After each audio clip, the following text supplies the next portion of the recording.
काय मग बहिणाबाई, लक्ष लागते ना अभ्यासात? न लागायला काय झालं? नाही, स्थळ येऊन गेले ना परवा बघून, म्हणून म्हटलं अभ्यासात लक्ष आहे की सगळं तिकडेच आहे. असं काही नाही रे दाद्या. हा, काय झालं ग पुढं? आवडला ना मुलगा तुला? आवडलाय रे, पण मी फार विचार नाही केला त्याच्याबद्दल. आवडला आहे आणि विचार नाही केला, असं कधी होऊ शकतं का? खोटं बोलतेस का? अटी खूप आहेत रे त्यांच्या, आपल्याकडून नाही होणार. एक 4 व्हीलर आणि 2 तोळे सोनं मागतायत, त्यामुळे मी विषय क्लोज केलाय त्यांचा. देण्या घेण्याच्या गोष्टी मी आणि बाबा बघून घेईल ग. तुला मुलगा आवडलाय का मनापासून सांग बरं. एवढं सगळं देऊन लग्न करायचं म्हणजे जोडदार विकत घेतल्यासारखं वाटतं रे मला.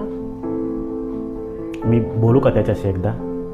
तुला वाटत असेल तू त्याला भेटून काही कन्व्हिन्स करू शकतो तर तू भेट. मला आवडलाय तो. कन्व्हिन्स करू शकेल की नाही माहीत नाही आहे, पण तुझ्या आनंदासाठी मला एकदा भेटावं लागेल त्याला. तू भेट, पण माझ्या सुखासाठी तू कोणापुढे झुकलेलं मला नाही आवडणार. वेडी आहेस तू. बोलतो मी त्याच्याशी. हॅलो. हॅलो. नमस्कार. नमस्कार नमस्कार, बोला ना. मला एक 10 मिनटं भेटायचं होतं, तुम्हाला भेटू शकाल का? चालेल ना, काही हरकत नाही. ओके, येतो मी, मग भेटूया.